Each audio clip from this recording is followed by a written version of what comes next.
What you say is good, I obey.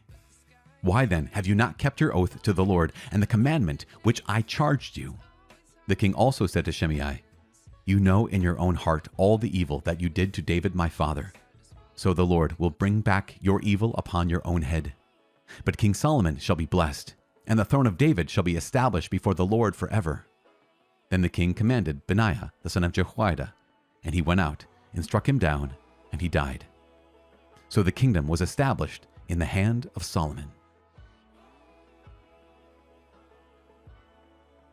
The second book of Chronicles, chapter 2. Preparations for building the temple. Now Solomon purposed to build a temple for the name of the Lord, and a royal palace for himself. And Solomon assigned 70,000 men to bear burdens, and 80,000 to quarry in the hill country, and 3,600 to oversee them. And Solomon sent word to Huram, the king of Tyre, "As you dealt with David my father, and sent him cedar to build himself a house to dwell in, so deal with me.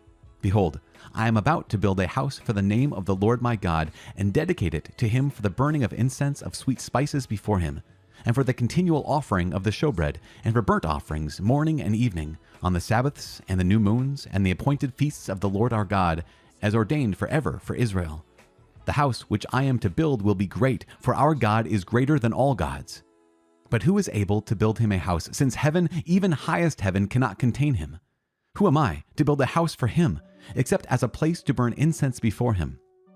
So now, send me a man skilled to work in gold, silver, bronze, and iron, and in purple, crimson, and blue fabrics, trained also in engraving, to be with the skilled workers who are with me in Judah and Jerusalem, whom David my father provided. Send me also cedar, cypress, and algum timber from Lebanon, for I know that your servants know how to cut timber in Lebanon. And my servants will be your servants, to prepare timber for me in abundance, for the house I am to build will be great and wonderful. I will give for your servants, the hewers who cut timber, 70,000 cores of crushed wheat, 20,000 cores of barley, 20,000 baths of wine, and 20,000 baths of oil." Huram agrees to help Solomon.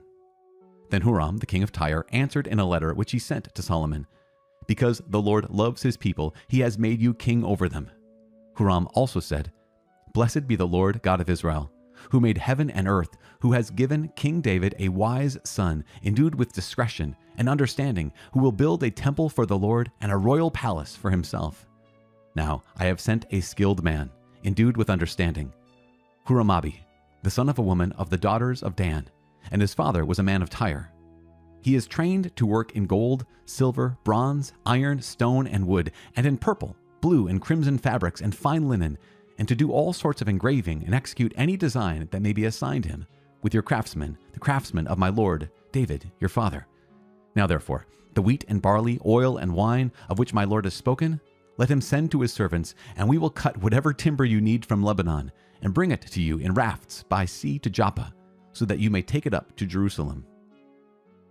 Census of the aliens. Then Solomon took a census of all the aliens who were in the land of Israel, after the census of them which David his father had taken. And there were found 153,600.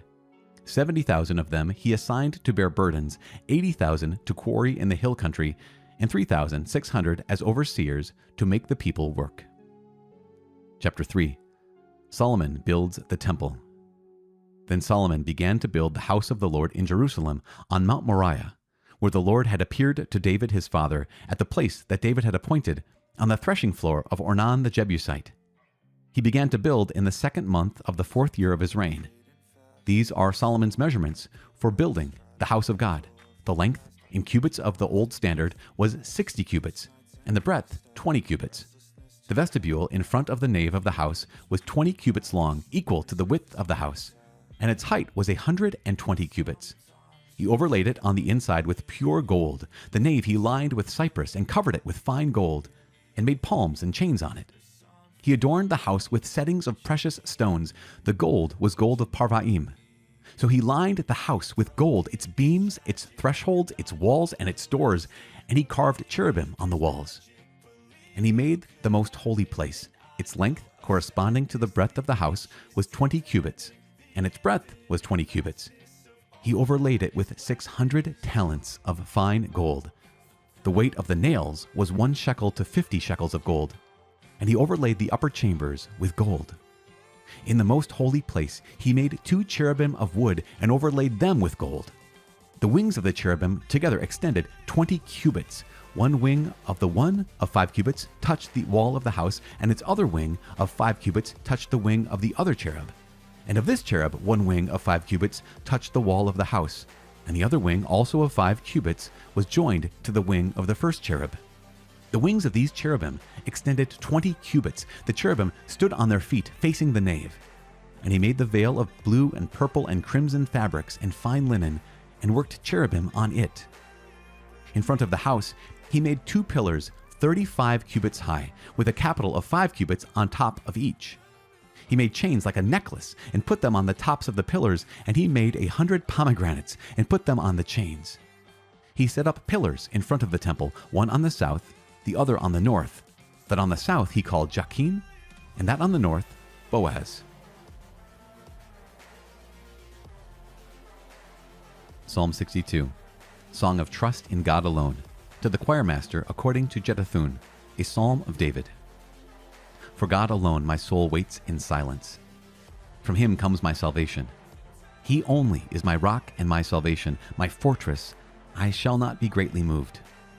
How long will you set upon a man to shatter him, all of you, like a leaning wall or a tottering fence? They only plan to thrust him down from his eminence. They take pleasure in falsehood. They bless with their mouths, but inwardly they curse. For God alone my soul waits in silence, for my hope is from him. He only is my rock and my salvation, my fortress. I shall not be shaken. On God rests my deliverance and my honor, my mighty rock. My refuge is God. Trust in him at all times, O people. Pour out your heart before him. God is a refuge for us. Men of low estate are but a breath. Men of high estate are a delusion. In the balances they go up. They are together lighter than a breath. Put no confidence in extortion. Set no vain hopes on robbery. If riches increase, set not your heart on them. Once God has spoken. Twice I have heard this, that power belongs to God, and that to you, O Lord, belongs steadfast love. For you repay a man according to his work. Father in heaven, we give you praise and we thank you. Yes, to you, Lord God, belongs steadfast love. And to you belongs power. You love us with a love that doesn't change. You love us with a love that is constantly dynamic and constantly activated. Lord God, you're not a God of potency. You're a God of actuality. You're not a God of dreams. You're a God of reality.